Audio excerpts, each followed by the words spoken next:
الحمد لله نحمده ونستعينه ونستغفره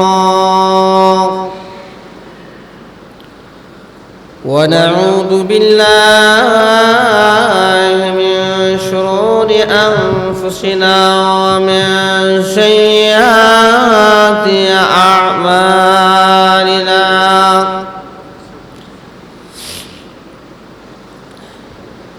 من يهده الله فلا مضل له ومن يضلله فلا هادي له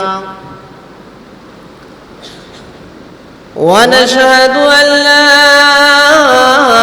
إله إلا الله وحده لا شريك له الذي لا جد له ولا ند له ولا مثل له ولا مثال له والذي قال في كلامه المجيد وفي فرقانه الحميد أعوذ بالله من الشيطان الرجيم بسم الله الرحمن الرحيم ألف لام ميم ذلك الكتاب لا ريب فيه هدى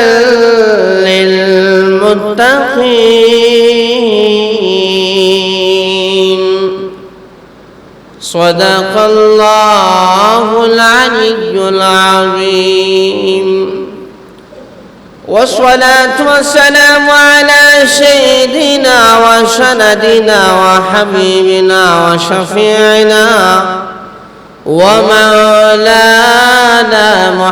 محمد وعلى آله وأصحابه وبارك وسلم تسليما كثيرا وقال عليه الصلاة والسلام بني الإسلام على خمس شهادة أن لا إله إلا الله وإقام الصلاة وإيتاء الزكاة والحج والصوم رمضان أو كما قال عليه الصلاة والسلام محبة شجرة درود إبراهيم كري اللهم صل على محمد وعلى كما صليت على إبراهيم وعلى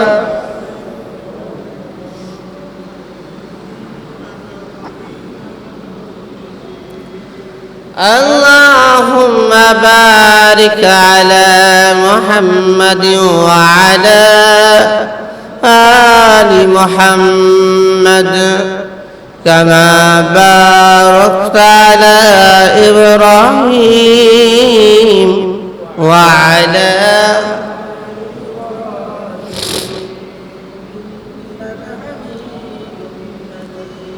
بلغ العلا بكماله كشف الدجى بجماله حسنت جميع خصاله آله صلوا عليه وآله بلغ العلا بكماله كشف الدجى بجماله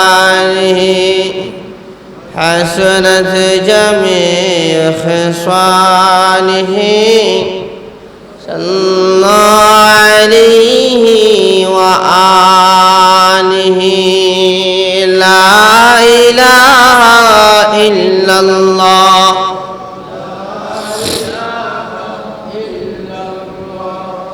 لا إله إلا الله لا إله إلا الله لا إله إلا الله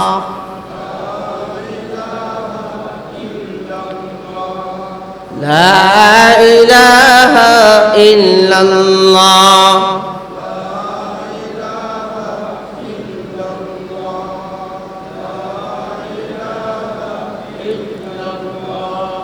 لا إله إلا الله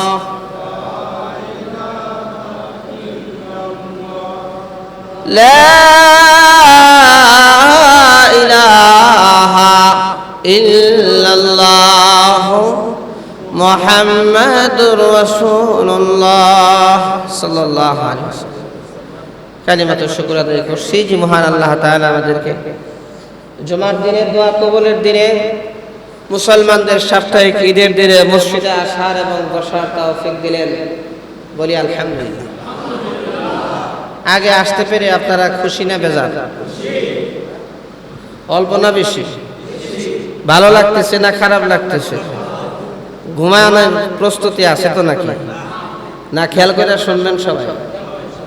দিলের কান দিয়ে মনোযোগ সহকারে সবাই শোনার চেষ্টা করব। বলেন ইনশাআল্লাহ।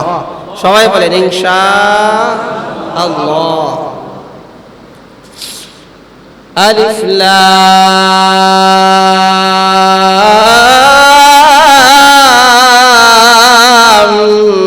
মিম। আরো জোরে আল্লাহু আকবার। আল্লাহ রাব্বুল আলামিন বলেন আলিফ লাম মিম আল্লাহু আ'লামু বিমুরাদিহি বিযালিকা। আলিফ লাম মিমের মাধ্যমে কি উদ্দেশ্য একমাত্র আল্লাহ রাব্বুল আলামিন ভালো জানেন।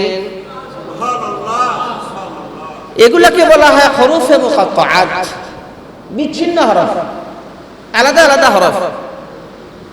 শরীয়র যেরকম অর্থ নাই এর যেরকম অর্থ নাই, শব্দ হওয়ার এক পর্যন্ত অর্থ হয় না। বাহ্যিক ভাবে আলিফ লাম মিম, আপনার আলিফ লাম মিম বলে যে বাহ্যিক ভাবে শব্দ গঠন হওয়ার এক পর্যন্ত এগুলার অর্থ হয় না, কিন্তু উদ্দেশ্য তো একটা আছে, আছে না নাই?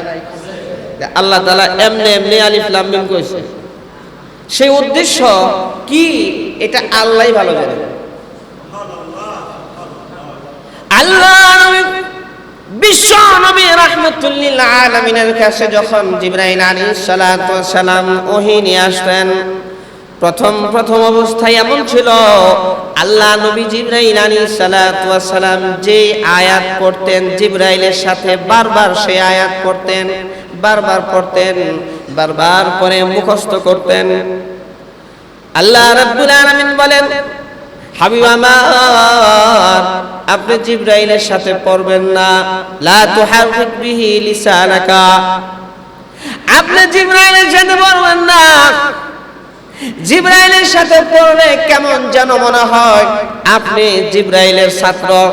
আপনি জিবরাইলের ছাত্র না, আপনার দাম তো সব চাইতে বেশি, জিবরাইলের চাইতে আপনার দাম অনেক বেশি।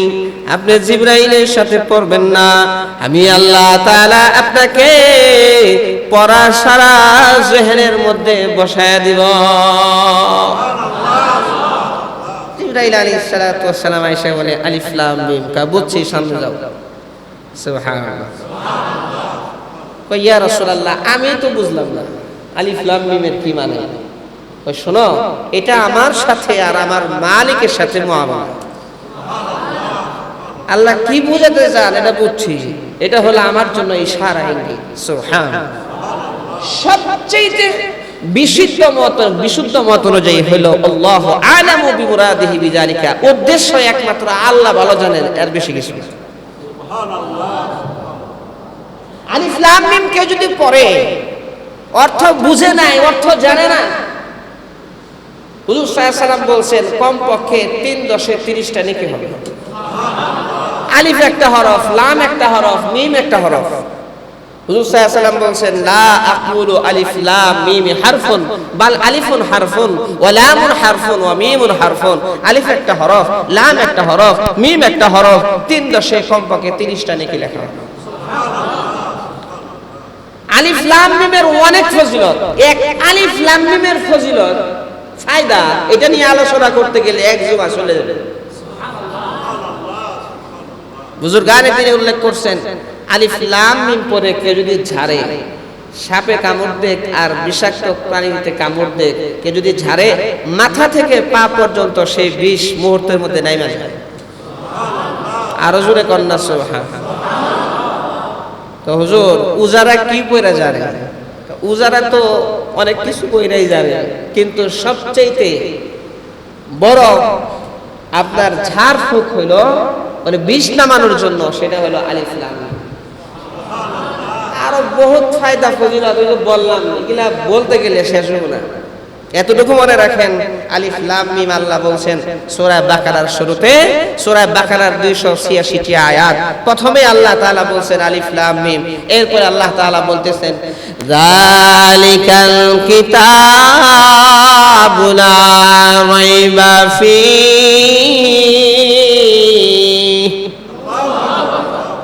আল্লাহ রাব্বুল আলামিন বলেন এমন এক কিতাব, এই কিতাবের মধ্যে সন্দেহের কোনো লেশ নাই, কোনো সন্দেহ নাই। এমন একটা কিতাব, ভুল তো দূরের কথা, সন্দেহ নাই।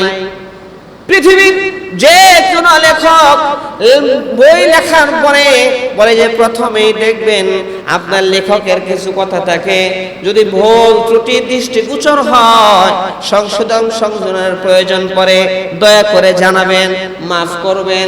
আল্লাহ রাব্বুল আলামিন বলেন আমার কালাম, আমার কুরআন এমন একটা কিতাব, ভুল তো দূরের কথা, বিন্দু পরিমাণ সন্দেহের লেশ নাই। অনেকে হা করে তাকায় থাকে, সুবহানাল্লাহ কয় না। যত সুবহানাল্লাহ বলবেন জান্নাতের দিকে আগাইতে থাকবেন, যত আলহামদুলিল্লাহ বলবেন বেহেশতের দিকে আগাতে থাকবেন, আগাতে থাকবেন। যত আল্লাহু আকবার বলবেন, যার আমল যত বেশি হবে হাসরের মাঠে সে তত দামি হবে। যার আমল যত বেশি আল্লাহর কাছে সে দামই তত বেশি। যার আমল যত বেশি আল্লাহর কাছে আমলের দাম, আল্লাহ তাআলার কাছে দিলটা পরিষ্কার, দিল ভালোর দাম, দিলের দাম, ঈমান আমলের দাম। আল্লাহর কাছে চেহারারও দাম না, আল্লাহর কাছে মাল ধন দৌলতেরও দাম না। আল্লাহ বলতেছেন এমন একটা কিতাব, এই কিতাবে কোনো সন্দেহ নাই। উদাল্লিল মুত্তাকিন,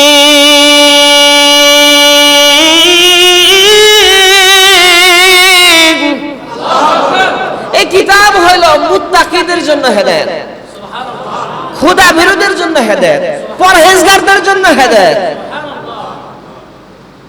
হেদায়েত রাস্তা, জান্নাতের রাস্তা।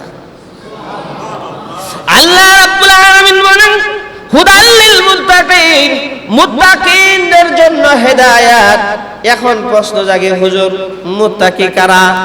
আমার বলার দরকার নাই, আল্লাহ রাব্বুল আলামিন সূরা বাকারার মধ্যে বলে দিয়েছেন মুত্তাকি কারা, খোদা বিরু কারা, পরহেজগার কারা।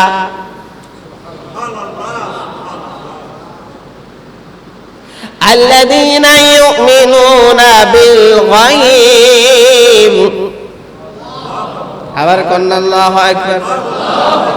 মুত্তাকিনদের এক নম্বর গুণ হলো যারা গায়বে বিশ্বাস করে, না দেখে বিশ্বাস করে। আল্লাহকে দেখি নাই কিন্তু আল্লাহর উপর বিশ্বাস করছি, আল্লাহ এক, আল্লাহর কোনো শরীক নাই। জান্নাত দেখি নাই, জান্নাতের উপর বিশ্বাস। জাহান্নাম দেখি নাই, জাহান্নামের উপর বিশ্বাস। বিশ্বাস করেছি, ফেরেশতা দেখি নাই, ফেরেশতার উপরে বিশ্বাস, আখিরাতের উপরে বিশ্বাস, কবরের আযাব সত্য, আযাবুল কবরি হাক্কুন, কবরের আযাব সত্য, পুলসিরাত সত্য, হাসরের মাঠে হিসাব নিকাশ হবে, সব বিশ্বাস করছে। কয় এর নাম হইল গায়বে বিশ্বাস করা। মুত্তাকি তারা, গায়বে বিশ্বাস করে যারা। মুত্তাকি তারা, গায়বে বিশ্বাস করে যারা। এক নাম্বার গুণ হলো মুত্তাকিদের গায়বে বিশ্বাস করা। আল্লাযীনা ইউমিনুনা বিল গায়বি ওয়া ইউকিমুনাস সালাহ। দুই নম্বরের গুণ হলো নামাজ কায়েম করে যারা, মুত্তাকি তারা। গায়বে বিশ্বাস করে যারা, মুত্তাকি তারা। নামাজ কায়েম করে যারা, মুত্তাকি তারা। নামাজ কায়েম করার অর্থ হলো নামাজ প্রতিষ্ঠা করা, আইয়াতুনাহা বিহুকুকিহা, নামাজের হক সহ নামাজ আদায় করা। নামাজ যে পড়ে না সে মুত্তাকি না, গায়বে যে বিশ্বাস করে না সে মুত্তাকি না। আল্লাহ নবী রেখে রেখে বলেন, তোমাদের মধ্যে যেই ব্যক্তি 5 ওয়াক্ত নামাজ পড়লা তার দৃষ্টান্ত হইল ওই ব্যক্তির মতো যেই ব্যক্তির বাসার সামনে সুন্দর একটি নহর আছে, স্বচ্ছ পানি আসে, সেই নহরে দিনে 5 বার সেই নহরের মধ্যে, সেই পানির মধ্যে সে 5 বার গোসল করে। নবীজি ডেকে ডেকে বলেন, 5 বার যদি কেউ স্বচ্ছ ওই পানির মধ্যে, পরিষ্কার পানির মধ্যে গোসল করে, তাহলে কি তার গায়ে কোনো ময়লা থাকবে কিনা, কোনো আবর্জনা থাকবে কিনা? সাহাবায়ে কেরাম দেখে দেখে বলেন, ওগো নবীজি 5 বার গোসল করার পরে আবার কিভাবে ময়লা থাকে? এটা তো অসম্ভব। আল্লাহ দেখে দেখে বলেন, আল্লাহর কোন বান্দা বান্দি যখন 5 ওয়াক্ত নামাজ ইহতিমামের সাথে আদায় করে, ওই লোক যে ব্যক্তি 5 বার গোসল করলে ময়লা থাকা তার গায়ে সম্ভব না, যে 5 ওয়াক্ত নামাজ হক অনুযায়ী আদায় করে তারও জিন্দেগিতে গুনাহের ময়লা থাকা সম্ভব না। আরো জোরে কন্যা সুবহানাল্লাহ, আল্লাহু আকবার, আল্লাহু আকবার। নামাজের এত ফজিলত, নামাজ কি? আসসালাতু নূরুন ওয়া বুরহানুন, নামাজ হবে বান্দার জন্য নূর, নামাজ হবে হাশরের মাঠে বান্দার আপনার মুক্তির জন্য দলিল। নামাজ নামাজ নামাজ। আল্লাহ নবীকে রেখে বলেন, আল্লাহ রাব্বুল আলামিন আমাকে জানিয়েছেন যেই ব্যক্তি 5 ওয়াক্ত নামাজ আদায় করবে, 5 ওয়াক্ত নামাজের হেফাজত করবে, আল্লাহ তাআলা জিম্মাদারি নিয়েছেন। আল্লাহ তাআলা বলেন, আমার জিম্মাদারি তার উপরে, আমি আল্লাহ নিজের হাতে তার পুরস্কার দিব, তাকে জান্নাতে ঢুকাবো। আর যে নামাজ পড়ে না, আমি আল্লাহ তাআলার কোনো জিম্মাদারি তার উপরে নাই। নাউযুবিল্লাহ, নাউযুবিল্লাহ বলেন, নাউযুবিল্লাহ।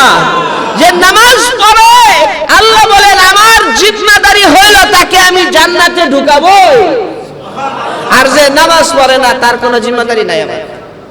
নাউযুবিল্লাহ কন্যা, আরো জোরে কন্যা নাউযুবিল্লাহ। শীতকাল, হুজুর সাল্লাল্লাহু আলাইহি ওয়াসাল্লাম আবু যর গিফারি রাদিয়াল্লাহু তাআলা বলেন, আল্লাহর নবী আমাদেরকে নিয়ে বের হইছেন, শীতকাল, গাছের পাতাগুলা ঝরে পড়তেছিল, একটি গাছের নিচে হুজুর সাল্লাল্লাহু আলাইহি ওয়াসাল্লাম দাঁড়ালেন। গাছের নিচে দাঁড়ানোর পরে আল্লাহ রাসূল দেখলেন গাছের পাতাগুলি ঝরে পড়ছিল। আল্লাহ নবী তখন একটি ডাল ধরে সেই ডালটিকে নাড়া দিলেন। নাড়া দেওয়ার কারণে সেই গাছের পাতা আরো ঝরতে আরম্ভ করলো।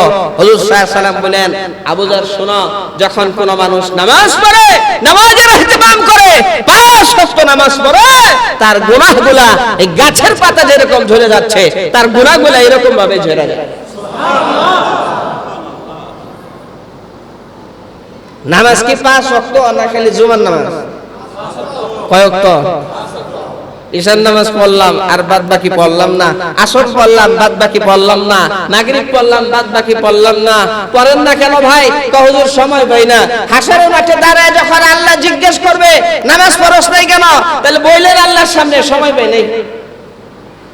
পারবেন? বলতে পারবেন? এই সাহস কারো আছে যে আল্লাহর সামনে দাঁড়ায় বলবেন সময় পাই নাই? আল্লাহর সামনে দাঁড়ায় বলবেন দোকানের ব্যস্ততা ছিল, চাকরির ব্যস্ততা ছিল, ব্যবসা বাণিজ্যের ব্যস্ততা ছিল, অমুক ছিল তমুক ছিল, আল্লাহর সামনে দাঁড়ায় এই জবাব দেওয়া যাবে? কি বলেন? এই জবাব কেউ দিতে পারবে? কেউ পারবে না। আল্লাহ নবী দেখে বলেন আউয়ালু মা ইউহাসাবু বিহিল আবদু ইয়াউমাল কিয়ামাতিস সালাহ। আল্লাহ নবী ডেকে বলেন হাসরের মাঠে সর্বপ্রথমে যেই জিনিসের হিসাব নেওয়া হবে সেই জিনিসের নাম হলো নামাজ। আগে আপনার রোজার হিসাব হবে না, যাকাতের হিসাব আগে হবে না, ফার্স্টে হবে না, মা বাবার সাথে ভালো ব্যবহার করছে কিনা আগে হবে না, স্ত্রীর হক আদায় করছে কিনা আগে এই হিসাব হবে না। সবার আগে হিসাব হলো এই আমার বান্দা, এই আমার বান্দি, তোকে যে ছোট্ট একটা জিন্দেগি দিয়েছিলাম, তুই এই জিন্দেগিতে নামাজের হেফাজত করছস কিনা, নামাজ ঠিক মতো পড়ছস কিনা।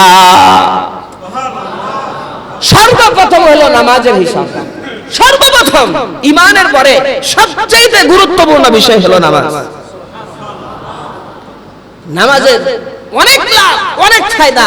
নামাজের ফায়দা সম্পর্কে আলোচনা করতে গেলে কয়েক জমা দরকার। নামাজের যে কি ফায়দা, কি লাভ, বড় বড় পাঁচটা লাভ হলো, যেগুলো বড় বড় পাঁচটা লাভ। এক নম্বরে নামাজের লাভ হলো আল্লাহ তাআলা জিন্দেগি থেকে সর্বপ্রকারের অভাব অনটন রিজিকের টেনশন দূর করে দিবে। বড় আস্তে কইলেন সুবহানাল্লাহ। হুজুর আমার খুব অভাব, তুই নামাজ পড় তোর অভাব দূর হয়ে যাবে। আমার পেরেশানি, নামাজ পড় তোর পেরেশানি আল্লাহ সুবহানাহু ওয়া তাআলা দূর করে দিবেন। হুজুর আমার সমস্যা, নামাজে দাঁড়া, নামাজ পড়, আল্লাহ তাআলা তোর সমস্ত সমস্যা দূর করে দিবেন। সাহাবের ঘরে খাবার নাই, বাজার নাই, পকেটে টাকা নাই, সাহাবের স্ত্রী বলতেছে কি করব? কয় নামাজে দাঁড়ায় যাও। আরো জোরে কন্যা সুবহানাল্লাহ। সাহাবীর স্ত্রী নামাজে দাঁড়ায় গেছে আর চুলার মধ্যে একটা পাতিল বসাইছে, চুলার মধ্যে একটা পাতিল বসাইছে, পাতিলের মধ্যে পানি দিয়েছে আর সেই পাতিল ঢাকনা দিয়ে ঢেকে দিয়েছে। এরপরে জাতার এক পাট আরেক পাটের উপরে রেখে দিয়েছে, নামাজে দাঁড়িয়েছে। নামাজের পরে পাতিলের ঢাকনা উঁচা করে দেখে গরম গোশত উতরাইতেছে আর সুঘ্রাণ আসতেছে। জাতার দিকে তাকিয়ে দেখে জাতা ঘুরতেছে, আটা বের হইতেছে, আটা সেখান থেকে নিয়ে রুটি বানালেন, গোশত তো আছেই, মাশাআল্লাহ সুন্দর খাবারের ইন্তজাম হইল। সাহাবী যখন মসজিদ থেকে বাসায় গেছেন বলে যে এত সুন্দর খাবারের ইন্তজাম কেমনে হইল? আল্লাহ তাআলা নামাজের বদৌলতে করে দিয়েছেন। সুবহানাল্লাহ। আর জোরে কন্যা সুবহানাল্লাহ। যেটা ঘুমাইতেছে এটা ধাক্কা দিয়ে খুব মনোযোগ সহকারে শুনেন, খুব খেয়াল করে দিলের কান দিয়ে শুনেন। আল্লাহ যেরকম বড়, আল্লাহর কথাগুলোও বড়। কে বলতেছে এটা আসল বিষয় না, এটা ম্যাটার করে না, বরং কি বলা হচ্ছে আল্লাহর কথা, নামাজের কথা, দ্বীনের কথা, ইসলামের কথা। নাটক দেখতে গেলে তো বড় বড় চোখ করে একবারে ধ্যান খেলের সাথে বাবারে বাবা, সিনেমা দেখতে গেলে, ফুটবল খেলা দেখতে গেলে তো কথাই নাই। কথা না ঠিক না ঠিক? এনজোবার আসতে কইলেন ঠিক, তার মানে হইলো ওই দলে। কি বলেন? কথা ঠিক না? আরে ভাই দেখেন আর না দেখেন, কথা ঠিক আছে কিনা? ফুটবল খেলা দেখতে গেলে একটা মুহূর্ত মিস করা যাবে না, প্রত্যেকটা শট দেখতে হবে। কোথা থেকে শট দিল, কোন পায়ে শট দিল, কেমনে কি করলো, বাবারে বাবা রিয়ালাইজ মানে খুব ভালো মতো করতে হবে।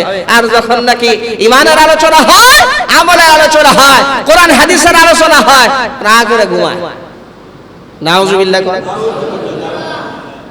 আল্লাহ রাব্বুল আলামিন এই জন্য বলে যে গায়েবে বিশ্বাস। এক নম্বরে হলো মুত্তাকিদের পরিচয় হলো গায়েবে বিশ্বাস করে। এই যে ফেরেশতারা দেখেন আমাদের চতুর্দিকে দাঁড়ায় রয়েছে, আমরা দেখতে পাচ্ছি না, নবীজি হাদিসের মাধ্যমে বলছেন যে ফেরেশতারা ঘেরাও করে দাঁড়ায় রয়েছে। আরো জোরে কন্যা সুবহানাল্লাহ। আপনি আর আমি যদি হামবার মতো ঘুমাই তাহলে ফেরেশতা কই দেখবে যেটা ঘুমায়, আর ওইটা খুব মনোযোগ সহকারে শুনতেছে। মনোযোগ সহকারে শুনলে তার গুনাহগুলা গাছের পাতার মতো ঝরতে থাকবে।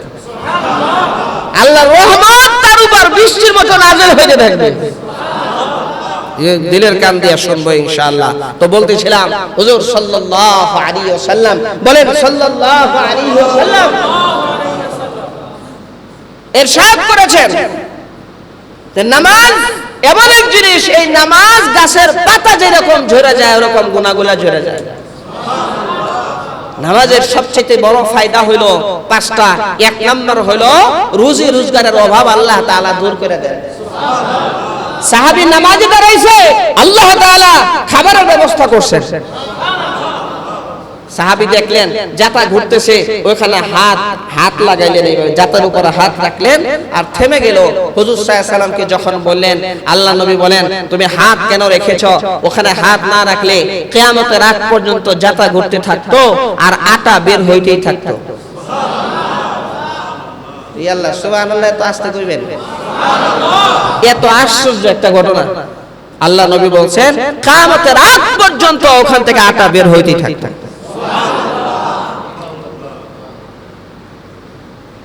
মহিলা সাহাবী উম্মে কুলসুম রাদিয়াল্লাহু আনহা, স্বামী অসুস্থ, আব্দুর রহমান রাদিয়াল্লাহু তাআলা আনহু অসুস্থ, এত ভয়াবহ অসুস্থ বলে যে মৃতপ্রায় হয়ে গেছে। এখন উনি নামাজে দাঁড়ায় গেছেন।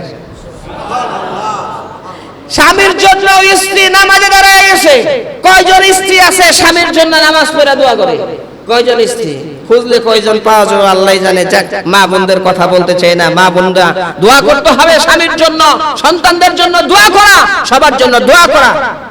আবার আমাদেরও স্ত্রীদের জন্য দোয়া করতে হবে, স্ত্রীর জন্য, সন্তানদের জন্য দোয়া করা, সবার জন্য দোয়া করা। দোয়া হলো ইবাদতের মামাত। উম্মে কুলসুম রাদিয়াল্লাহু তাআলা নামাজে দাঁড়ায় গেলেন। নামাজের পরে আল্লাহ রাব্বুল আলামিনের কাছে দোয়া করেন, আল্লাহ আমার স্বামীকে তুমি বাঁচায় দাও, আল্লাহ আমার স্বামীকে তুমি বাঁচায় দাও, আল্লাহ তার উপর থেকে বালা মুসিবত উঠায় নাও, আল্লাহ আমার স্বামীকে বাঁচায় দাও। দোয়া করার পরে ঘরের ভিতর যায় দেখে আব্দুর রহমান রাদিয়াল্লাহু তাআলা আনহু কিছুক্ষণ আগেই তো জ্ঞান ছিল না, এখন তিনি উঠে বসেছে। আব্দুর রহমান রাদিয়াল্লাহু তাআলা, আমার অবস্থা কি মরণ মৃতপ্রায় অবস্থা হয়ে গিয়েছিল। সবাই বলতেছে হ্যাঁ আপনার অবস্থা তো মরার মতো হয়ে গেছিল, আমরা তো মনে করছি আপনি মারাই গেছেন এরকম অবস্থা। কয় আমি দেখি দুইজন ফেরেশতা দুই দিক থেকে আমাকে ধরে নিয়ে যাচ্ছে, বলতেছে চলো চলো আব্দুর রহমান চলো, আল্লাহ রাব্বুল আলামিনের সামনে চলো, আল্লাহর সামনে তোমার হিসাব হবে। হঠাৎ করে আরেকজন ফেরেশতা এসে বলতেছে তোমরা ছেড়ে দাও, তার স্ত্রী নামাজে দাঁড়াইছে, আল্লাহ তাআলা তাকে আরো হায়াত বাড়ায় দিয়েছেন, তার উপর থেকে বালা মুসিবত দূর করে দিয়েছেন, আমি এখন দেখি আমি সুস্থ হয়ে গেছি। নামাজ এমন এক জিনিস, নামাজের মাধ্যমে বালা মুসিবত দূর হয়, নামাজের মাধ্যমে অভাব-অনটন দূর হয়, নামাজের মাধ্যমে আল্লাহ তাআলা জিন্দেগিটা নূরানি বানায় দেন, নূরানি বানায় দেন, নামাজের মাধ্যমে সমস্ত অশান্তি দূর হয়। নামাজ হলো সব সমস্যার সমাধান। জোরে কন্যা সুবহানাল্লাহ। সাহাবী হযরত বিলাল রাদিয়াল্লাহু তাআলা, আল্লাহ নবী ডেকে ডেকে বলেন বিলাল যে গেলাম মেরাজে গিয়ে তোমার জুতার আওয়াজ আমি জান্নাতের মধ্যে শুনলাম। আমি জিবরাইলকে জিজ্ঞেস করলাম জিবরাইল ওইটা কে হাইটা যায়? আমার বিলালের খরমের আওয়াজের মতো আওয়াজ হয়, টাস টাস করে আওয়াজ হয়। সুবহানাল্লাহ। আবারও ঘুমায় গেছে সুবহানাল্লাহ কয় না। পিছনের ভাইরা আপনারাও বললেন সুবহানাল্লাহ, খালি সামনের ভাইদের দরকার না, সুবহানাল্লাহ সবারই দরকার। আমি জিবরাইলকে জিজ্ঞেস করলাম কে? আমার বিলালের পায়ের আওয়াজের মতো, খরমের আওয়াজের মতো আওয়াজ হয়। জিবরাইল আলাইহিস সালাতু ওয়াস সালাম বলেন ও নবীজি আপনি তো ঠিকই ধরতে পারছেন, ওটা বিলালের পায়ের আওয়াজ। আল্লাহ নবী বলেন বিলাল এমন কি আমল তোমার যে আমলের বিনিময়ে আল্লাহ তাআলা তোমাকে জান্নাতের মধ্যে আমার আগে চলার জন্য তৌফিক দিয়েছেন, এমন কি আমল? বিলাল রাদিয়াল্লাহু তাআলা আনহু কাঁদেন আর বলেন, ওগো নবীজি, আমার এমন কোনো আমল নাই যে আমলের কারণে জান্নাতে আমি সামনের দিকে আগায় থাকবো, এরকম কোনো আমল নাই। তবে হ্যাঁ, আমার মনে পড়ে যখনই আমার ওযু ছুটে যায় সঙ্গে সঙ্গে ওযু করি, আর ওযু করার সাথে সাথে তাহিয়াতুল ওযুর 2 রাকাত নামাজ পড়ি। আল্লাহ নবী বলেন, ও বিলাল, তোমার এই আমলের কারণেই তো আমি জান্নাতে সামনে সামনে চলতে দেখেছি। জোরে কন্যা সুবহানাল্লাহ। তাহিয়াতুল ওযুর নামাজ বলে যে ওযুর পানি শুকানোর আগে 2 রাকাত নামাজ যদি ওযু উদ্দেশ্য করে কেউ করতে পারে, নামাজ পড়তে পারে, আল্লাহ সুবহানাহু ওয়া তাআলা জান্নাতের মধ্যে তাকে আগে আগে রাখবেন। হাশরের মাঠে আল্লাহ তাআলা তাকে সামনে সামনে রাখবেন, আগে আগে রাখবেন। জোরে কন্যা সুবহানাল্লাহ। কোন মানুষ যখন ওযু করে আর ওযু করার সময় যখন হাত ধোয়, বিসমিল্লাহির রহমানির রহিম, এই হাতের মাধ্যমে যত গুনাহ হয় সেই গুনাহগুলো আল্লাহ তাআলা ওযুর পানির সাথে বের করে দেন। সুবহানাল্লাহ। আল্লাহ নবীকে দেখতে পাবেন যখন সে কুলি করে, কুলির পানির সাথে মুখের গুনাহগুলো বের হয়ে যায়, নাকে পানি দেয়, নাকের গুনাহগুলো বের হয়, চেহারাটা ধয়, এই চেহারা থেকে গুনাহ বের হয়, চোখ থেকে গুনাহগুলো বের হয়, পা ধয়, বলে যে পা থেকে গুনাহ বের হয়, হাত্তা নাকিয়াম মিনাজ যুনুব। আল্লাহর বান্দা বা আল্লাহর বান্দি ওযু যদি সুন্দর করে করতে পারে, ভালো মতো করতে পারে, আর সেই ওযুর সাথে যদি তাওবা সে অ্যাড করতে পারে, বলে যে আল্লাহ রাব্বুল আলামিন তার পিছনে সব গুনাহগুলো maaf করে দেয়। হাত্তা নাকিয়াম মিনাজ যুনুব, সে গুনাহ থেকে পাক পবিত্র হয়ে যায়। সুবহানাল্লাহ।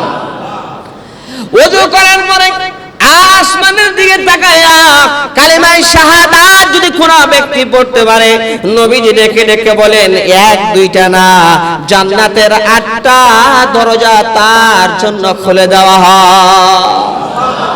জান্নাতের 8 দরজা তার জন্য খুলে দেওয়া হয়। আল্লাহ কোন বান্দা যদি তাহাজ্জুদের নামাজ পড়তে পারে, তাহাজ্জুদের নামাজ সারা রাতকে 3 ভাগ করার পরে শেষ ভাগে পড়া হলো সবচেয়ে উত্তম। জোরে কন্যা সুবহানাল্লাহ। আমরা তাহাজ্জুদ পড়ব কি রাত 12টায় 1টায় ঘুমাই, 2টা 3টায় ঘুমাই, তাহাজ্জুদ কোন সময় পড়ব? তাহাজ্জুদের সময় উঠবো তো দূরের কথা, ফজরের সময় তো উঠতে পারি না। বলে যে এই জন্য তাহাজ্জুদের নামাজ এত ফজিলতপূর্ণ নামাজ, হুজুর সাল্লাল্লাহু আলাইহি ওয়াসাল্লাম বলেন যে তাহাজ্জুদের সময় আল্লাহ তাআলা প্রথম আসমানে আসেন, বান্দাকে ডাকেন, বান্দিকে ডাকেন। আল্লাহ তাআলার সবচেয়ে বেশি নিকটবর্তী হয় বান্দা যখন তাহাজ্জুদের নামাজ পড়ে। আল্লাহ তাআলা সবচেয়ে বেশি নিকটবর্তী হয়, আল্লাহ তাআলার কাছাকাছি হয়, আল্লাহ তাআলার নিকটে চলে যায়, কাছাকাছি চলে যায় তাহাজ্জুদের নামাজের মাধ্যমে। এমন কোন নবী রাসূল নাই যারা তাহাজ্জুদের নামাজ পড়েন নাই, এমন কোন ওলি আউলিয়া নাই যারা তাহাজ্জুদের নামাজ পড়েন নাই। তাহাজ্জুদের সময়, দোয়া কবুলের সময় আল্লাহ তাআলার কাছে যে দোয়া করবে সেই দোয়া আল্লাহ তাআলা কবুল করবেন। তাহাজ্জুদের নামাজ কেউ যদি পড়ার কন্টিনিউ পড়ার অভ্যাস করে, যাবতীয় রোগ ব্যাধি থেকে আল্লাহ তাআলা তাকে হেফাজত করবে। আল্লাহ তাআলা বলে যে তার পিছনের গুনাহগুলো আল্লাহ maaf করে দিবেন। মাগরিবের নামাজের পরে, মাগরিবের 3 রাকাত ফরজ পড়ে, 2 রাকাত সুন্নাত পড়ে, তারপরে 2 রাকাত করে যেই ব্যক্তি আওয়াবিনের নামাজ পড়তে পারবে, হাদিসের মধ্যে আসছে 2 রাকাত করে 6 রাকাত আওয়াবিনের নামাজ পড়লে আল্লাহ রাব্বুল আলামিন 12 বছর নফল ইবাদতের সওয়াব তার আমলনামায় দিয়ে দেন। 12 বছর নফল ইবাদতের সওয়াব আল্লাহ সুবহানাহু ওয়া তাআলা দিয়ে দেন। তার গুনাহগুলো আল্লাহ তাআলা maaf করে দেন। সকালবেলা ফজরের নামাজের পরে যখন সূর্য ওঠে, সূর্য ওঠার পরে ইশরাকের সময় যে ব্যক্তি ইশরাকের 2 রাকাত করে ইশরাকের 4 রাকাত নামাজ পড়তে পারবে, হুজুর সাল্লাল্লাহু আলাইহি ওয়াসাল্লাম বলেন একটা কবুল হজ আর একটা কবুল উমরার সওয়াব তার আমলনামায় দেওয়া হবে। একটা কবুল হজ আর একটা কবুল উমরার সওয়াব আল্লাহ তাআলা দিবেন। যারা আছেন হাজী সাহেবরা, আপনাদের হজ কবুল হয়েছে কি হয় নাই কেউ বলতে পারবে? এরকম বলার ক্ষমতা কারো আছে? আর আল্লাহ তাআলা একটা কবুল হজ একটা উমরার সওয়াব দিব সকালবেলা 4 রাকাত নামাজ পড়লে, ইশরাকের নামাজ পড়লে। শুধু তা না, বলে জান্নাতের মধ্যে আল্লাহ তাআলা বালাখানা বানিয়ে দিবেন, বালাখানা। আর জোরে কন্না সুবহান। যেভাবে আসতে কোন মনে হয় যে গেন্দা স্টানে বালাখানা আছে, জান্নাতি বালাখানা। এটা আশ্চর্য জিনিস। বলে 4 রাকাত নামাজ জান্নাতি বালাখানা আল্লাহ দিয়ে স্বর্ণের তৈরি বালাখানা। এরপরে নাস্তার 8টা-9টার দিকে কোন ব্যক্তি যদি চাষতের নামাজ পড়তে পারে 2 রাকাত করে 4 রাকাত নামাজ, বলে যে মানব দেহে 360টা জোড়া আছে, মেন জোড়া হলো 360টা। এই 360টা জোড়ার জন্যই আল্লাহর নবী সাদকা করার কথা বলেছেন। যেই ব্যক্তি আপনার 4 রাকাত চাষতের নামাজ পড়তে পারবে, বলে যে 360টা সাদকার সওয়াব আল্লাহ দিয়ে দেবেন। শুধু তা না, বলে আল্লাহ তাআলা তার পেছনের গুনাহগুলো মাফ করবেন। সারা দিনের তার জিম্মাদারি আল্লাহ নিজের হাতে নেন। এত ফজিলত এই সমস্ত আমলগুলার, জোরে কোন না সুবহান। এগুলা করব কিভাবে? না ফরজ নামাজই পড়ে না, আছে না নাই? আল্লাহ আসরের সময় আর ফজরের সময় ফেরেশতাদের ডিউটি পরিবর্তন হয়। ফজরের নামাজের জামাতে আসমান থেকে ফেরেশতারা আসে, আর যারা সারা রাত ডিউটি করেছে, দুনিয়ার জমিনে নাইট ডিউটি করছে, এরাও ফজরের জামাতে হাজির হয়। যারা দিন ডিউটি করবে, ডে করবে, তারাও ফজরের নামাজে হাজির হয়। আবার যারা নাইট করছে তারাও ফজরের নামাজে হাজির হয়। জোরে কন্না সুবহান। আল্লাহ নবী দেখে দেখে বলেন, ফজরের নামাজ জামাতের সাথে আদায় করো, আর ফজরের পরে জিকির আজগার করো। ফেরেশতারা গিয়ে আল্লাহ তাআলার কাছে যারা নাইট করছে নামাজ পড়ে যায় রিপোর্ট দেয়, আল্লাহ আমরা আপনার বান্দা বান্দিকে রেখে আসলাম, এমত অবস্থায় এই যে তারা নামাজ পড়তেছে আর নামাজের পরে তারা জিকির আজগার করতেছে। আসরের নামাজের সময় যারা নাইট করবে তারা হাজির হয়, যারা ডিউটি করছে ডে তারা হাজির হয়ে যায়।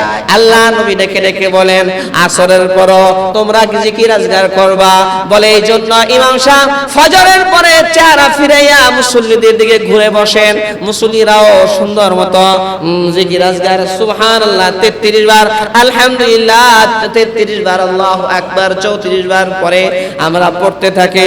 বিশেষ করে ফজরের পরে 5 ওয়াক্ত নামাজের পরে পড়তে পারলে বেশি হয় না, কিন্তু ফজরের পরে, বিশেষ করে ফজরের পরে আর আসরের পরে দেখবেন সব মসজিদের ইমাম সাহেবেরা একটু চেহারাটা ফিরাইয়া ঘুরা মুসল্লিদের দিকে ঘুরে তারপরে বসে, কারণ আল্লাহর নবীর এটা আমল ছিল। জোরে কন্না সুবহানাল্লাহ। আর নামাজ 5 ওয়াক্ত নামাজ পড়লে তো বড় বড় 5টা পুরস্কার। 1 নম্বরে রুজি রোজগারের অভাব অনটন তার জীবন থেকে আল্লাহ তাআলা দূর করে দিবেন। 2 নম্বরে কবরের আযাব, আল্লাহ তাআলা কবরের আযাব থেকে বাঁচায় দিবেন। জোরে কোন সুবহানাল্লাহ। 3 নম্বর হলো ডান হাতে আমলনামা দিবেন। ডান হাতে যে আমলনামা পাবে সে কনফার্ম জান্নাত। 4 নম্বর হলো পুলসিরাতের 30,000 বছরের রাস্তা, চুলের চাইতে চিকন, হীরার চাইতে দাঁড় পাও রাখলে কাইটা টুকরা টুকরা হয়ে জাহান্নামের সাগরে আগরে জাহান্নামের মধ্যে পড়বে। আর 5 ওয়াক্ত নামাজি ব্যক্তি যে সে ওই ওখানে দাঁড়াবে আর বিজলির মতো পার হয়ে যাবে। কই আল্লাহ দাঁড়াইলাম আর পার হয়ে গেলাম। 5 নম্বর পুরস্কার হলো, বলে যে আল্লাহ রাব্বুল আলামিন বিনা হিসাবে জান্নাত দেন। নামাজের যে কত পুরস্কার, এই পুরস্কারের মধ্যে থেকে 5টা পুরস্কার বড় বড়, যেগুলো বড় বড় পিক এগুলা বললাম। আর নামাজ না পড়লে কমপক্ষে 15 প্রকারের শাস্তি দিবে।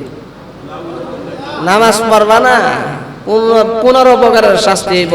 5 প্রকার দুনিয়ায়, 3 প্রকার মৌতের সময়, 3 প্রকার হলো কবরের মধ্যে, আর 4 প্রকার হলো হাসরের মাঠে।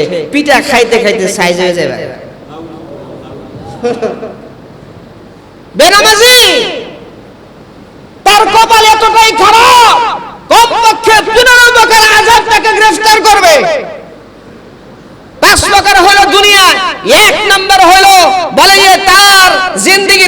টেনশন যাবে না। নাউজুবিল্লাহ। 2 নম্বর হলো তার চেহারায় আল্লাহ ওয়ালাদের নূর থাকবে না। 3 নম্বর হলো তার দোয়া কবুল হবে না। 4 নম্বরে নেক কাজের কোনো বদলা সে পাবে না। 5 নম্বরে হলো নেক কাজের দোয়ায় তার কোনো অংশ থাকবে না। আরো জোরে কর নাউজুবিল্লাহ। এখন খালি নাউজুবিল্লাহর পর্ব, নাউজুবিল্লাহ কইেন। আর 3 প্রকার হলো মওতের সময়। 1 নম্বর হলো তার জিল্লতির সাথে মৃত্যু হবে, অপমান অবদস্ততার সাথে তার মওত হবে। 2 নম্বর হলো ক্ষুধার্ত অবস্থায় তার মওত হবে। 3 নম্বর হলো পিপাসার্ত অবস্থায় তার মওত হবে। 7 সমুদ্র 13 নদীর পানিও যদি তার মুখে ঢালা হয় তার পিপাসা মিটবে না। এত ভয়ঙ্কর অবস্থা হবে, ভয়াবহ অবস্থা হবে। এরপরে যখন কবরে রাখা হবে আরো 3 প্রকার। 1 নম্বর হলো কবরটা এত সংকীর্ণ হয়ে যাবে, কবর 2 দিক থেকে তাকে চাপ মারবে, এমন জোরে চাপ মারবে এক পাজরের হাত আরেক পাজরের ভিতরে ঢুকে যাবে। 2 নম্বর হলো তার কবরে আগুন জ্বালায়া দেওয়া হবে, তাকে উলট পালট করে সেই আগুনের মধ্যে জ্বালায়া দেওয়া হবে, আর সে হাউমাউ করে চিৎকার করতে থাকবে। নবীজি বলেন মানুষ এবং জিন ছাড়া ওই আওয়াজ সব প্রাণী শুনতে পায়। 3 নম্বর হলো ভয়াবহ বিষাক্ত সাপ তার কবরের মধ্যে নির্দিষ্ট করে দেওয়া হবে, একেবারে কিয়ামতের আগ পর্যন্ত তাকে সুবল মারতে থাকবে। ওই সাপ কি সাধারণ সাপ? এই দুনিয়ার সাপ।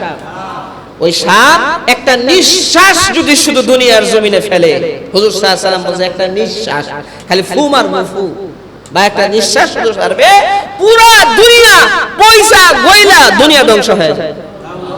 একটা নিঃশ্বাস ফেললে, নিঃশ্বাস ছাড়লে।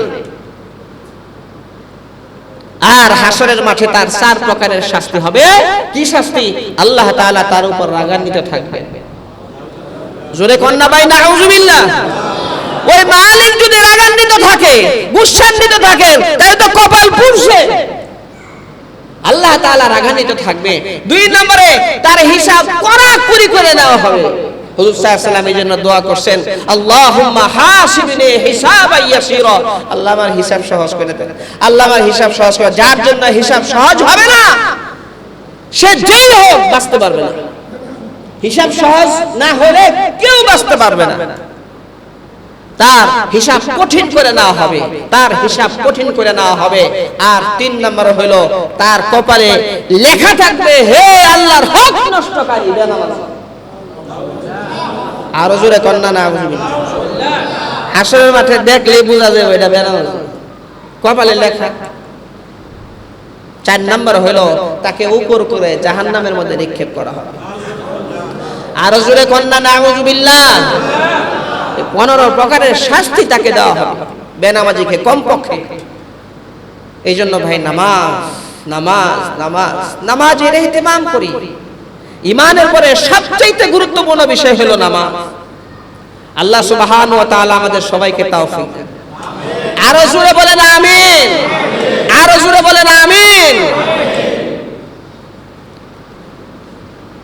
দেখেন বিপদগ্রস্ত মানুষের পাশে দাঁড়ানো এটা মুসলমানের দায়িত্ব এবং কর্তব্য। কথা ঠিক না বেঠিক? ভারী বৃষ্টি, অতি বৃষ্টিতে আমাদের বাংলাদেশের কিছু জেলায় বন্যা হয়েছে, কঠিন বন্যা। ঘর বাড়ি ভাঙে চুরে গেছে, অনেকে ক্ষুধার্ত পিপাসার্ত, ঘর বাড়ি ভেঙে গেছে, মাদ্রাসাও ধসে পড়ছে। এই জন্য বন্যার্থ মানুষদের পাশে যারা দাঁড়াবে, যার ঘর বাড়ি নাই তার ঘর করার জন্য সহযোগিতা করবে, আল্লাহ তাআলা তার জন্য জান্নাতে ঘর বানায় দেবেন। ক্ষুধার্ত ব্যক্তিকে খাওয়াইলে আল্লাহ তাআলা জান্নাতি খাবার দিয়ে তাকে মেহমানদারি করবেন। পিপাসার্ত ব্যক্তিকে পান করালে আল্লাহ তাআলা হাউজে কাউসারের পানি দিয়ে তার পিপাসা মিটিয়ে দিবেন। হুজুর সাল্লাল্লাহু আলাইহি ওয়াসাল্লাম বলছেন, যখন কোনো মুসলমান আরেকজনের উপকারে একটা উপকার করার নিয়ত করে বা উপকার করে 12 বছরে ইতিকাফ করলে যে সওয়াব আল্লাহ তাআলা সেই সওয়াব দেন। এই জন্য আমাদের সাভার থেকে, ধামরাই থেকে উলামায়ে কেরাম, আলেম ওলামারা যে সমস্ত অঞ্চলে বেশি বন্যা হয়েছে তার মধ্যে একটা হলো চট্টগ্রাম। সবচেয়ে ক্ষতিগ্রস্ত হলো চট্টগ্রাম। এই সমস্ত এলাকায় ত্রাণ বিতরণের জন্য আমরা যাব, উলামায়ে কেরামের প্রতিনিধিরা যাবে। এই জন্য মসজিদের কালেকশনের পরে আমরা যদি একটু বন্যার্থ মানুষদের জন্য কিছু অর্থ সহযোগিতা আমরা তুলি, কি কোন এটা ভালো হয় না নাকি? সুন্দর হয় না? যেহেতু উলামায়ে কেরাম যাওয়ার একটা ইচ্ছা করছেন, এখানে হ্যান্ডবিল আছে নামাজের পরে দিয়ে দিয়ে, এই জন্য মসজিদের কালেকশনের পরে এই বিষয়টা ইনশাআল্লাহ করা হবে। সবাই সহযোগিতা করবে ইনশাআল্লাহ, সবাই শরীক থাকবো নাকি বলেন? ইনশাআল্লাহ সবাই শরীক থাকবো ইনশাআল্লাহ। আর একটা বিষয় হলো, দেখেন মসজিদের যে জানলা ঠাই তো দুইটা, একটা ঠাই এখান থেকে খুলে নিয়ে গেছে, তাও দিনের বেলায়। আল্লাহ চিন্তা করছে কি পরিমাণ সাহস আল্লাহর ঘরে হাত দেয়। একটা হলো আপনার পকেট থেকে মোবাইল নিয়ে গেছে, চুরি, চুরের শাস্তি আছে, ভয়াবহ শাস্তি। আল্লাহর ঘর থেকে কোনো জিনিস নিয়ে যাওয়া, এটা কি ছোটখাটো বিষয় মনে করেন? এটা যে কত ভয়াবহ। আপনি কোন বাসার সামনে জুতা চুরি করছেন আর মসজিদের মুসল্লিদের জুতা চুরি করছে কেউ। কোন চোর যদি বাসার সামনে থেকে এমনি জুতা চুরি করে, এটা শাস্তি আছে চুরি। আর এই মসজিদের মুসল্লিদের জুতা চুরি করে চুরে, তাহলে মনে করবেন চুরের কপাল খারাপ, জীবনে জিন্দেগিতে সে কোনো কিছু করতে পারবে না, তার কপাল পড়ছে, আল্লাহর অসন্তুষ্টি, আল্লাহ তাআলার কাটা তার উপর। ভাই বলা উদ্দেশ্য হইল, দেখেন একটা হইলো চুরি, সাধারণ চুরি এমনি চুরি করে, এটা মহা অন্যায়। চুরি হইলো কবিরা গুনাহ, ভয়ঙ্কর অন্যায়। আরেকজনের জিনিস চুরি করা, ছোট চুরি হোক বড় চুরি হোক, ছোট চুরি মানে ছোট চুরি এমনি চুরি, আর বড় বড় চুরি লক্ষ লক্ষ কোটি কোটি টাকা চুরি। চুরির কিন্তু অনেক ক্যাটাগরি আছে। আরেকটা হলো মসজিদের জিনিস চুরি, আল্লাহর ঘরের জিনিস চুরি। এটা যেমন পবিত্র জায়গা, পবিত্র স্থান, আল্লাহর ঘর, আল্লাহর ঘরের জিনিস চুরি করা, এটা সাংঘাতিক ভয়ঙ্কর অবস্থা। এই জন্য কোন পরিস্থিতিতে মসজিদের পবিত্রতা নষ্ট করা যাবে না। সবাই আমরা খেয়াল রাখবো, সবাই আসবো যাবো খেয়াল রাখবো, সন্দেহজনক কাউকে দেখলে তাকে ডাকবো। সব সময় মসজিদের জিনিসের প্রতি আমরা খেয়াল রাখবো, হেফাজত করবো ইনশাআল্লাহ, নাকি বলেন? ইনশাআল্লাহ আল্লাহ তাআলা আমাদেরকে তৌফিক দেন। এই থাই গ্লাস তো একটা, আলহামদুলিল্লাহ ভাই, আমাদের আজকে পবিত্র কোরআনুল কারীমের তাফসীর হবে ঈশার নামাজের পর, এবং তাফসীরের পরে মেহমানদারির ইন্তজাম করা হয়েছে। হাদিসের মধ্যে আসছে, কোন ব্যক্তি যখন মসজিদে ঢোকার পরে কোরআন শরীফের একটা আয়াত পড়ে, একটা আয়াত শুনে, বলে যে একটা মোটা তাজা উট সদকা করলে যে সওয়াব, তার থেকে বেশি সওয়াব লেখা হয়। আরো জোরে কন্যা সুবহান। তো সব সময় আমাদের প্রত্যেক সপ্তাহে শুক্রবারে ঈশার নামাজের পরে তাফসীর হয়, আপনারা থাকেন। তো আজকে সবাই থাকার চেষ্টা করবেন ইনশাআল্লাহ, নাকি করে? ইনশাআল্লাহ। তো আমাদের মেহমানদারিতে হলো খিচুড়ির ব্যবস্থা। আমাদের রহিজ মামা দুনিয়ার জমিন থেকে বিদায় হয়েছেন, ইন্তেকাল করছেন, আল্লাহর বান্দা। মওতের আগ পর্যন্ত মসজিদের খুব খেদমত করছেন। আমি তো আয়েশা দেখছি মসজিদে অনেক সময় দিচ্ছেন রহিজ মামা, মসজিদের জন্য খুব ফিকির করছেন। আল্লাহ তাকে মাফ করে দেন, তার কবরটাকে জান্নাতের টুকরা বানিয়ে দেন। কোন গুনাহ হয়ে থাকলে আল্লাহ গুনাহগুলো মাফ করে দেন। তো তার জন্য আজকে দোয়া হবে, জুমার পরেও দোয়া হবে, মোনাজাতের দোয়া হবে, ঈশার পরে তাফসীরের পরেও দোয়া হবে ইনশাআল্লাহ। তার স্ত্রী সন্তানাদিরা দোয়া চাইছেন তার জন্য। তো তার বাসার পক্ষ থেকে আজকের মেহমানদারি, আলহামদুলিল্লাহ বলে। এই জন্য আমরা সবাই ঈশান নামাজের পরে আমরা থাকবো, ঈশান নামাজ এসে পড়বো জামাতের সাথে ইনশাআল্লাহ। ঈশার পরে তাফসীর হবে, তাফসীরের পরে ইনশাআল্লাহ দোয়া হবে, দোয়ার পরে মেহমানদারি। একসাথে আমরা ইনশাআল্লাহ মেহমানদারিতে অংশগ্রহণ করব। আল্লাহ তাআলা আমাদেরকে তৌফিক দেন। আরো জোরে বলেন আমিন। আরেকটা এলান হলো, ঘোষণা হলো, আমরা একটা সময় এলান করছিলাম যে ঈশার পরে বয়স্কদের কোরআন শিক্ষার ক্লাসের ব্যবস্থা, এবং কোরআন শিক্ষার ক্লাসও হয়েছে। অনেকে আবার সেখান থেকে কোরআন শরীফ নিছে। আলহামদুলিল্লাহ বলেন। তো এই কোরআন শিক্ষার ক্লাস আমরা কন্টিনিউ করতে চাই। প্রত্যেক দিন এশার পরে কোরআন শিক্ষার ক্লাস হবে ফ্রি, একদম সম্পূর্ণ ফ্রি। ছোট বড় সবাই, বয়স্কদের কোরআন শিক্ষার ক্লাস প্রত্যেক দিন এশারের পরে আগামীকাল থেকে শুরু হবে। আজকে তো তাফসীর, আগামীকাল থেকে শুরু হবে ইনশাআল্লাহ।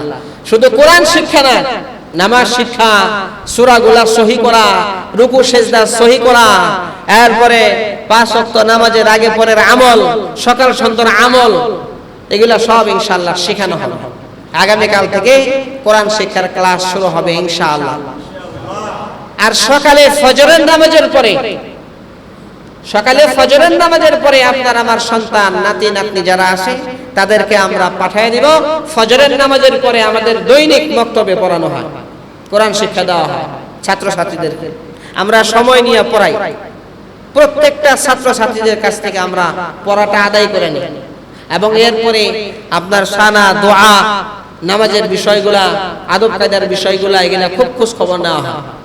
এই জন্য একটু কষ্ট হইল, বাচ্চাদেরকে আগে ঘুম পাড়ায় দেন, আপনিও আগে ঘুমায় যান। আপনি টেলিভিশন দেখবেন 12টা পর্যন্ত, বাচ্চার কি করব? বাচ্চা আমার সন্তান রাত 1টা পর্যন্ত জায়গা থাকে, কি গল্পের কথা, খুব গর্বের সাথে কয় আমার বাচ্চা তো 1টার আগে ঘুমাই না। আরে ব্যাককল, এটা গল্প না, এটা তোর জন্য ক্ষতি, তোর বাচ্চার জন্য ক্ষতি।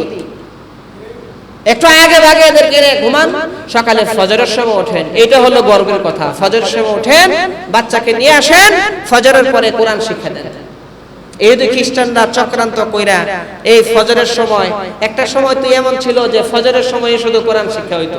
এখন নানান ধরনের উজর দিয়া, কোচিং, প্রাইভেট, অমুক তমুক হ্যান ত্যান কইরা, নানান ধরনের উজর দিয়া কোরআন শিক্ষা থেকে দূরে রাখা হয়েছে বাচ্চাদেরকে। কথা ঠিক না বেটা? আমরা ছোট সময় দেখছি যে এই মক্তবে ফজরের পরে, ফজরের পরে এটা হলো সুন্দর একটা সময়, বাচ্চাদের মাথার ব্রেন এটা খালি থাকে। মানুষ ঘুমানোর পরে যখন ওঠে একদম রিসেট, ব্রেনটা ওইরকম ভাবে একদম নতুন উদ্যমে কাজ করতে থাকে। এই জন্য সন্তানদেরকে প্রত্যেক দিন সকালবেলা ফজরের পরে মক্তবে পাঠাবেন, নাতি নাতিদেরকে মক্তবে পাঠাবেন, ঘুম থেকে উঠানোর অভ্যাস করাবেন। সকালের হাওয়া লক্ষ টাকার দাওয়া, লক্ষ টাকার ওষুধ। বাচ্চাদের শরীর ভালো থাকবে, মন মেজাজ ভালো থাকবে, ব্রেন তেজ হবে। যারা ভোরে ওঠে তাদের ব্রেন সতেজ থাকে। আর সকালে হলো আল্লাহ তাআলার রহমত, দিনের শুরু বাগি আল্লাহর রহমত দিয়ে শুরু করি, কোরআন তেলাওয়াত দিয়ে শুরু করি, আউযু বিল্লাহ বিসমিল্লাহ দিয়ে শুরু করি, আলিফ বাতাসা দিয়ে শুরু করি, সারা দিন ভালো এমনি যায়। এই জন্য আপনারা আমার সন্তানদেরকে আমরা ইনশাআল্লাহ মক্তবে পাঠাবো। মক্তবের আমাদের যাতে জায়গায় সংকলন না হয় এরকম অবস্থা যাতে হয়ে যায়, বেশি বেশি বাচ্চা কাচ্চাদেরকে পাঠাবেন। প্রত্যেকটা বাচ্চার কোরআন শিক্ষা জরুরি। হাসরের ময়দানে যদি আল্লাহর কাছে বিচার দেয় তাহলে আপনি কি জবাব দিবেন বলেন? এই জন্য ভাই আসেন, আমাদের বাচ্চাদেরকে এখন থেকেই আমরা খুব কেয়ার করি। হ্যাঁ, বাচ্চাদেরকে আগে সবার আগে দ্বীন শিখাইতে হবে, কোরআন শিখাইতে হবে। কোরআন শিক্ষা দেওয়ার জন্য আপনাদের জন্য অপশন রাখলাম, সেটা হলো ইশার পরে, আর বাচ্চাদের জন্য হলো ফজরের পরে। ফজরের পরে সুন্দর সময়, এই জন্য সবাই জিকির করবো ইনশাআল্লাহ। পারা যাবে না ভাই? ইনশাআল্লাহ। 2-1 মিনিটের ভিতরে জায়গায় জায়গা থেকে দাঁড়ায় 2-1 মিনিটের ভিতরে বন্যার্ত মানুষদের সহযোগিতার জন্য কিছু দেন ইনশাআল্লাহ। প্রত্যেক জায়গা থেকে একজন একজন করে দাঁড়ান, এখানে দাঁড়ান, ওখানে দাঁড়ান, ওখানে একজন করে যুবক ভাইরা দাঁড়ান না, 2 তলায়ও দাঁড়ান, 3 তলায় দাঁড়ান। বন্যার্ত মানুষের পাশে সহযোগিতার জন্য, তাদের পাশে দাঁড়ানোর জন্য আর্থিক কিছু সহযোগিতা, তাড়াতাড়ি দ্রুত, সময় নাই, দ্রুত করে ফেলেন 1 মিনিটের ভিতরে। আর পকেটেও হাত দেন দ্রুত ইনশাআল্লাহ, বের করে দেন। 2 তলা 3 তলাও যারা যুবক ভাই আছেন তারা করেন, এটা উঠে আমাদের সামনে এনে জমা দেন।